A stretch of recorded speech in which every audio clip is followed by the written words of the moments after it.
When I was growing up, I was a bright lad, and I got meningitis. I was on death's door basically, and one day I woke up asking for a glass of water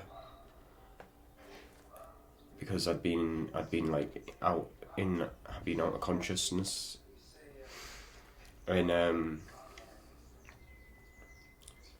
I just I'd lost the will. I just lost like my reading and writing ability, and the kids used, and that's when the bullying started. I had this thing where I didn't believe in myself. Like I had that confidence of low self esteem. I still have trouble in social situations today. Like I'm very paranoid of everybody. Like I just don't know. When I'm talking to people, I feel very nervous and very out of my comfort zone. But at home, when I'm by myself and like I'm in my room, I'm okay. So when I went to after the bully, my mum took me out because one day I was sticking up for myself. I stuck up for myself against a bully, and I hit the kid, and that's when she finally decided to get me out. Like I used to cry going to school. Like no kid should do that. No kid should cry going to school. Like it should be a place where you should enjoy yourself and all that. And it was bad. Like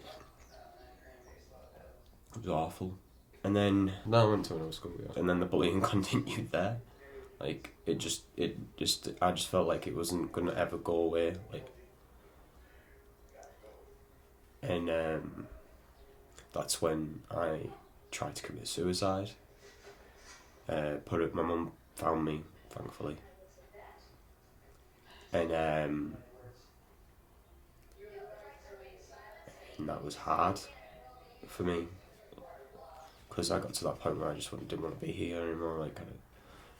Like that's how it gets you, like to a point where they're judging you for being different and judging you to being not their ideal of perfect person, and they're not really perfect either. Like they're not perfect themselves, you know. Like, and then that's when my life started picking up. Really, I went to Abbey, and it was it was a very good school. Like they got me to get my confidence back up and got my reading and writing better, and even though I hated maths, and I did hate English as well. Like I think, but I always liked a good story. Like I always like I always like to like make stories and do that. I think that's why I liked art so much. I like art so much because you can tell a story with your painting. You don't need words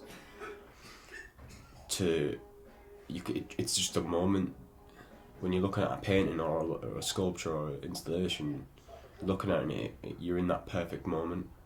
You're in that moment of realization, of looking back on everything and thinking, yeah, like I can relate to this. This is cool. You can get a sense of how hard this artist has put his work into it, and then do my own work. It's like it's a constant. It's like I think it's been like most things in my life. It's been a constant battle. Like I'm trying to get it the perfect way, and I'm trying to get I want it to be this certain way, but I can't, and I just hate myself. When I was in Abiel, there was this teacher called Kevin Bailey, and he used to get me to do art. We used to do art. Not I used to do art with him. He was my art teacher, and he used to say how good I was and tell me like you can do this. You just gotta believe in yourself. You know, like get that kind of get that confidence and believe in who you can be. I kind of latched onto it after that. Like that was my thing. That was my thing. I need to do in my life, and I have to do it. And I found out like that I love art, and I kind of started picking up what I was going to do and start believing myself a bit more and say, oh yeah, well this is I'm going to try and get into uni now. Like it's possible for someone like me to get into uni. I left with quite a lot of good grades, and it felt like a dream that I was doing that. Like, I had to push myself every step of the way to say, you need to do this because you need these marks because you basically want to walk into uni. I don't want to go through the whole weed system. I just want to walk in and just be like, this is my place, what I'm going to do now, where I'm going to go.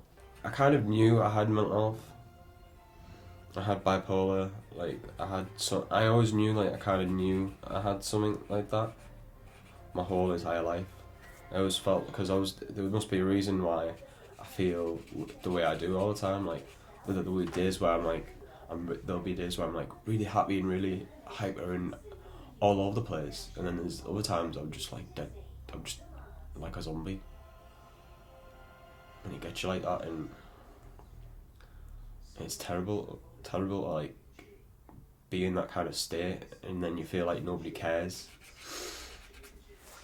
and it's just hard sometimes. You see things that nobody else sees, and you look at, and you hear things that nobody else hears,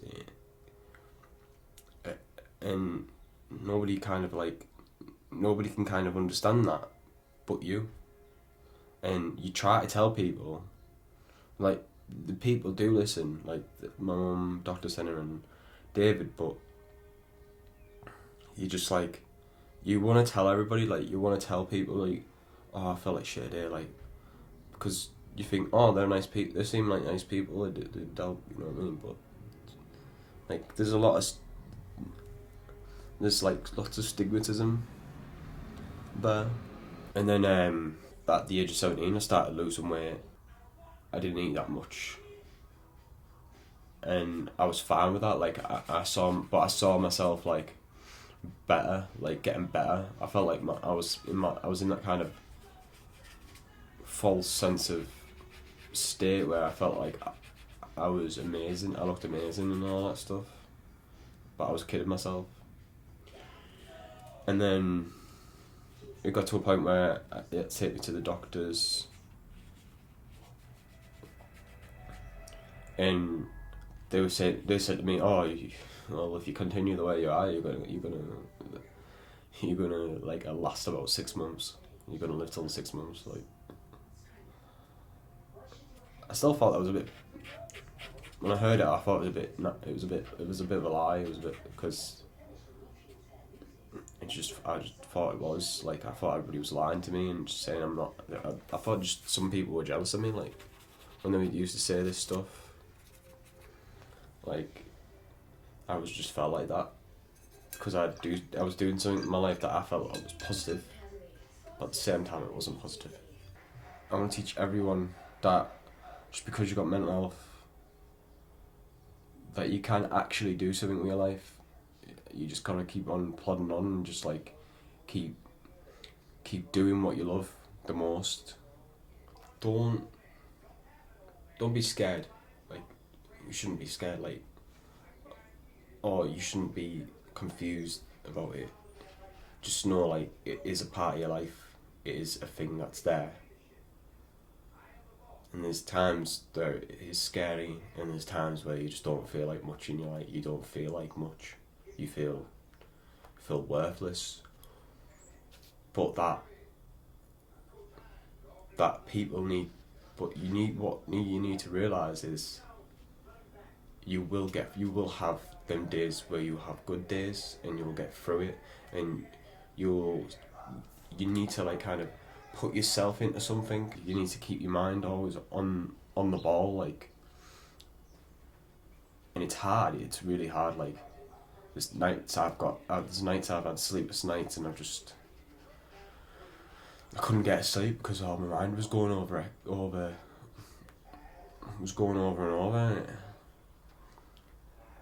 So it's hard,